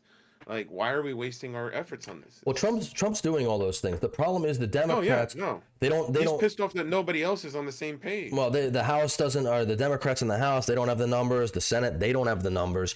It's a sweeping mandate from the American people saying, hey, listen, man, we mostly, not everybody, but of course, the majority of people do back what President Trump is doing. Majority, yeah. So, we're going to move on from this. This guy, his impeachment is crumbled. I actually don't even think he filed in time to actually make the impeachment. I think we've given him enough of the 15 minutes. We told all the stuff. We've given him enough of his 15. It's just a waste of time at this point talking about this stuff. And we'll probably be talking about him. Nothing else will be done. Probably the next time we talk about him, he will be ousted by another Democrat who is being run by his colleagues who are getting replaced. Yep. Who are completely sick of this guy. He's a waste. Waste of time. From Nick Sorter here. This is what. Representative Shri Thanedar has officially missed the deadline to call a vote on Trump's impeachment, meaning his effort has failed today. What a clown. True. But again, if he called for votes, he would have gotten embarrassed even more. Well, it was never about that. It was just about him getting his name out there because he's running for re-election. But he's actually done the exact opposite thing of what he was setting out to do. He's pissed off. Probably ruined his career. He definitely has, because now people from inside his own party want to get rid of him. He should have just flown under the radar and not done this, but he must have been feeling latched on to a more, sensible topic or sensible bill, but this was not a good angle, my brother. No, it definitely was not. Have fun finding another job. All right, so we're moving on to our last topic for today, and this kind of goes into what we were talking about last time. Trump is on, and we talked about it a little before. Trump is on his tour through the Middle East. He was in Saudi Arabia, then he went to Qatar. Now I think he's in the United Arab Emirates. He was talking to India for a bit. I don't know if he's in India. He could be. I'm not sure. But... He was earlier. He did a he did a tariff deal with India. Oh yeah, that was last week though. I don't know if he actually went to India for that though. But I'm sure he was still talking and negotiating with him regardless. Yeah. So he's had that Middle East mindset for a couple weeks now. Oh, here we go. This is just another clip. We played a little bit of this from Saudi Arabia, which Trump just signed a $600 billion deal with them to invest in the United States over the course of the next 10 years. Yeah, now they're actually trying to increase it to 1.2 trillion. The Saudi Arabia prince is trying to increase the... Well, I think Trump offered to, or he kind of suggested they should take it to $1 trillion. I don't know if anything's happened. Now he actually is trying. There is legs to it. He's trying to. There hasn't been definite.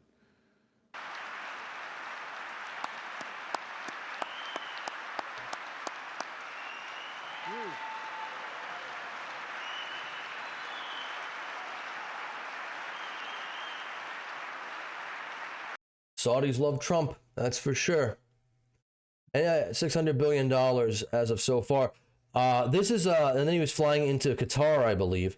And this is the, what do you call it? This is the welcome they gave him. He's flying in with the jets and all that. They say this has not happened since a fighter jet welcome from a foreign nation since Ronald Reagan. So this is a pretty big deal. I'm not going to play this because I think it's just all, yeah, it's pretty much just all, airwaves. Yeah, that's pretty cool. But it's pretty noteworthy. That's pretty cool. Oh, they're getting not since Ronald Reagan. It's been not since Ronald Reagan. Yeah, I mean, when was Reagan last president? That's a very 88. Big gesture of respect by another country, for sure. Definitely, and it sets the whole thing on the world stage. America is back. We look in charge. We look in power. We're respected again. Unlike with Biden, we're not getting laughed at by every single person. And this was also when he got on the ground. This is the welcome he got in Qatar.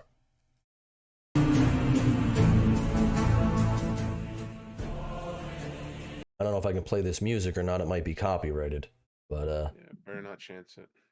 But hey, they're happy Trump is there. Obviously, they're rolling out all the stops from. Look at that on the building too. They put the American flag. It's crazy. Yeah, it's nice. They didn't do that for Biden, that's for sure. So this is really what we're going to get into here. President Trump stuns America by confirming he secured a $1.2 trillion investment from Qatar. This is absolutely mind-blowing. So we're going to read a little bit about this here, and then we're going to talk a little bit about the jet he got, too, because I want to discuss that, and I guess then we're going to wrap up. Yeah. Trump secures USD 1.2 trillion U.S.-Qatar deal spanning aviation, energy, and technology. Let's see here. Signed during a visit to Qatar, the deal includes sectors from aviation, energy to defense, and quantum technology, highlighting a landmark Boeing GE Aerospace sale to Qatar Airways, Boeing's largest ever wide-body order. The agreements are expected to support over 1 million U.S. jobs and deepen strategic cooperation between Washington and Doha. The White House released a statement on Wednesday stating, today in Qatar, President Donald J. Trump signed an agreement with Qatar to generate an economic exchange worth at least $1.2 billion. Just read that. Why am I reading it again? The statement added the landmark deal celebrated today will drive innovation and prosperity for generations, bolster American manufacturing and technological leadership, and put America on the path to a new golden age. Allies like Qatar are partnering in the United States' success. Let's see here. According to the White House, investment USD 1 billion will invest up to USD 1 billion in state-of-the-art quantum technologies and workforce development. Excuse me. Today's signings mark President Trump's intent to accelerate Qatar's defense investment in the U.S.-Qatar security partnership, enhancing regional deterrence and benefiting the U.S. industrial base. The defense deal secured today locking Qatar's procurement of state-of-the-art military equipment from two leading U.S. defense companies. Raytheon, an RTX business, secured a USD 1 billion. Hey, shout out to Raytheon. My grandfather used to work for them. Agreement for Qatar's acquisition of counter-drone capabilities. signed by the U.S. and Qatari governments. This deal establishes Qatar as the first international customer for Raytheon's fixed site, low, slow, small unmanned aerial systems. Integrated defeat system. Oh man, that's a tongue tire. Designed to counter unmanned aircraft, the deal directly supports high-skilled manufacturing engineering jobs in the United States, reinforces America's leadership in innovative defense technologies. Wow. So listen, I don't understand. I don't understand exactly what all that means, but obviously there's a lot of money coming in. I can give you my synopsis of that. Sure, go for it. They're bringing in money through the deal with Boeing by ordering new planes for their Qatar airlines. They're bringing in defense contractors for Qatar's defenses, specifically air defenses. That's why it sounds like to me, I don't know your grandfather's ex-company, they're dealing with drone technology. That's what it's what is that? No people in the aircraft. Yeah. It's usually drones. Mm-hmm. So it's going to have to deal with anti-drone defenses because that's big. You know, China loves their drones. I'm sure they're surrounded by a lot of different countries that love unmanned aircrafts. So it's a big push for their national defense. They're investing their national defense with U.S. companies, which is not a bad win for the U.S. because that's a multi-billion-dollar industry. If they're going to put $1.2 trillion, and it said it's going to make it's going to make a lot of jobs. 1 million, I think. Jobs for totaling over 1 million jobs. Plus the actual funds from sales and whatnot. It's definitely good for the economy of America right there. The White House added these new agreements and instruments aim to drive the growth of the U.S.-Qatar bilateral commercial relationship, create thousands of well-paying jobs, and open new trade and investment opportunities for both countries over the coming decade and beyond. The U.S. president is on a 4-day trip to the Gulf, during which he first visited Saudi Arabia, which we've already covered, which is also the venue for his first state visit during his first term in office between 2016 and 2020. His last stop would be the United Arab Emirates, which I think he's there now, I think he is. So we don't know what's going on with that as of yet. We'll probably cover this again on Monday just to wrap up Trump's trip over to the Gulf of I don't know what Gulf it is. It's like he's by the Red Sea. I know that.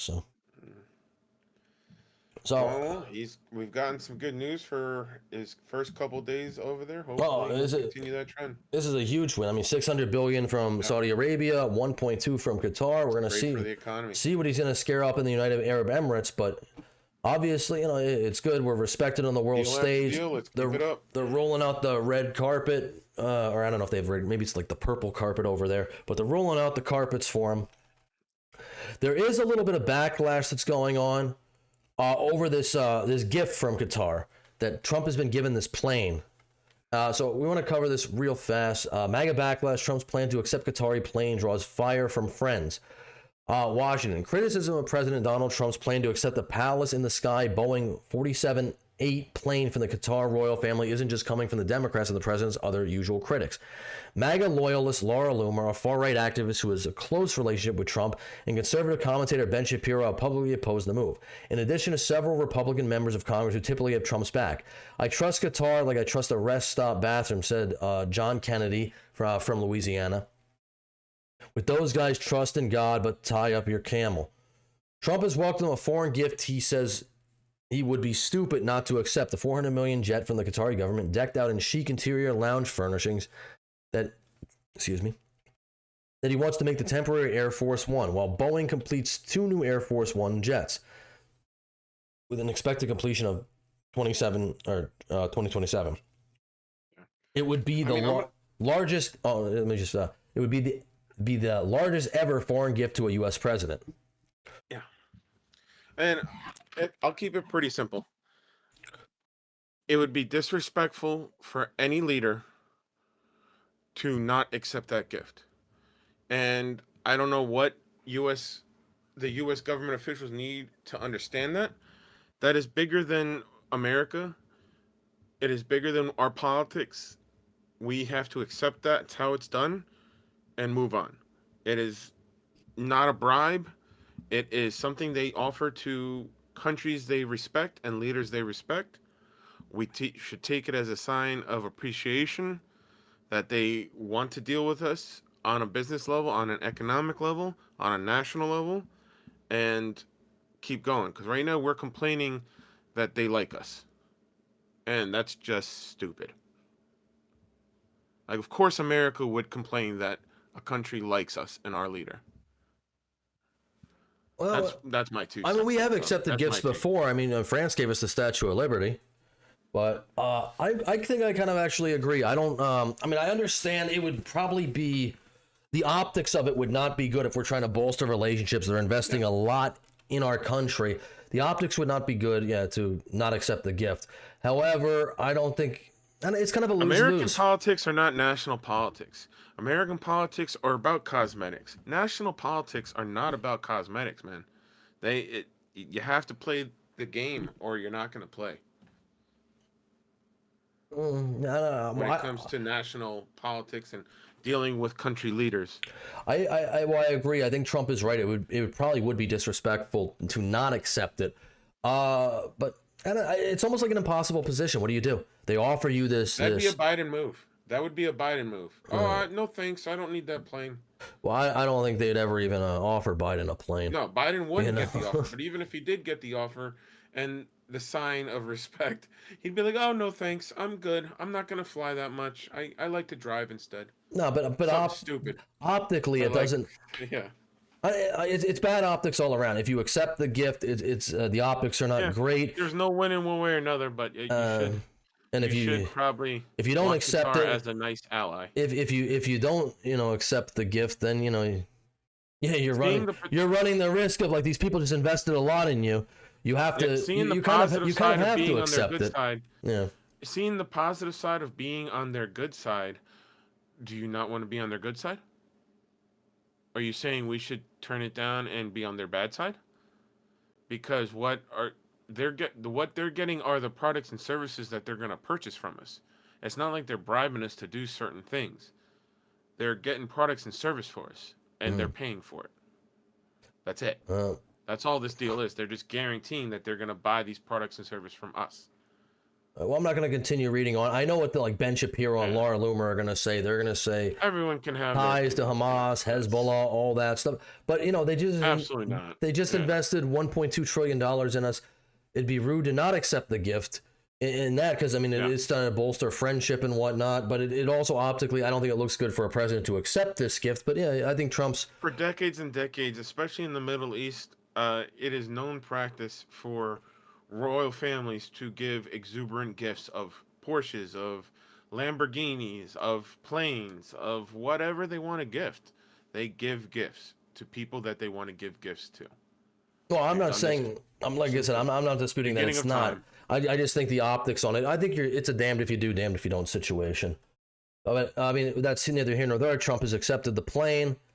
And, I guess, people like Ben Shapiro and Laura Loomer, they can keep crashing out about it. But honestly, it's probably not as big of a deal as people are making it, or I wouldn't think it is. I think it's just another hot topic for people to debate about, but it's, in the grand scheme of things, like I said, on the national stage, he's doing what he has to do and the right thing to do for business and for America.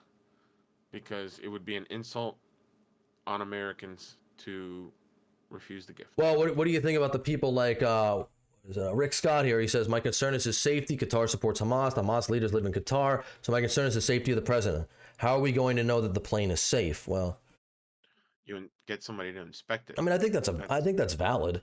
And not to mention, before every single flight, somebody is supposed to be inspecting the plane to see if it's flyable.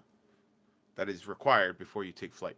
Senator Josh Hawley, Republican from Missouri, says the U.S. government should be buying planes from the United States. Well, this isn't. We didn't buy anything. Yeah, they are. Qatar is buying planes from the United States. That's what this whole thing is about. They're buying a shit ton. They're buying billions of dollars worth of planes from the United States. Yeah, I think this is like I said, it's a damned if you do, damned if you don't situation, and I think everyone's a little outraged by it, but what's Trump supposed to do?